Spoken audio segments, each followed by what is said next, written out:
We varen hier op de rivier de Amstel. De Amstel was ooit een van de rivieren die uitkwam op de zee. We're now sailing the Amstel River.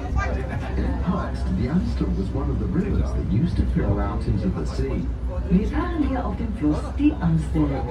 Die Amstel war einst einer der Flüsse, die ins Meer mündeten. Aan de mondingen van deze rivier zijn de eerste bewoners zich gaan vestigen van wat we later als...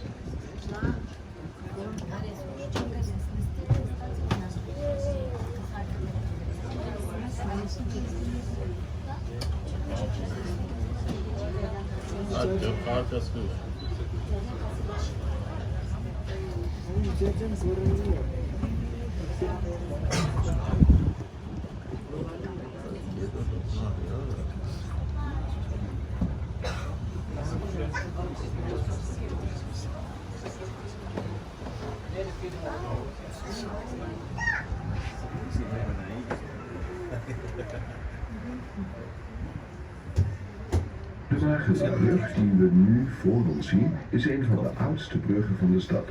Deze in het begin van de 17e eeuw opgetrokken brug herinnert door hun naam aan de nog smallere brug die hier vroeger was. De Wagenbrug was een fraai filmmuseum. Het gebouw is geopend in 2012 en is de eerste grote culturele instelling die in Europa gevestigd is. On the left, you can see the Army Film Museum. The building was opened in 2012 and it is the first major cultural institute located in Amsterdam North. Links sehen Sie das Army Filmmuseum. Das Gebäude wurde 2012 eröffnet und ist die erste große kulturelle Einrichtung, die in Amsterdam Nord errichtet wurde.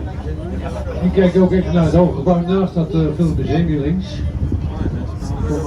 Hoofdkantoor van de Shell. Tegenwoordig is het een gebouw met restaurants. Een draaiend restaurant bovenin, onder een platform. Disco's, kantoren en schommels bovenop. Je kan over de rand schommelen als je dat wil en durft. So look to the high building here on the left, next to the film museum. The former head office of the Shell oil company. Nowadays it's a building with all kinds of restaurants, discos, offices, and there are swings on the top. You can swing over the edge if you want.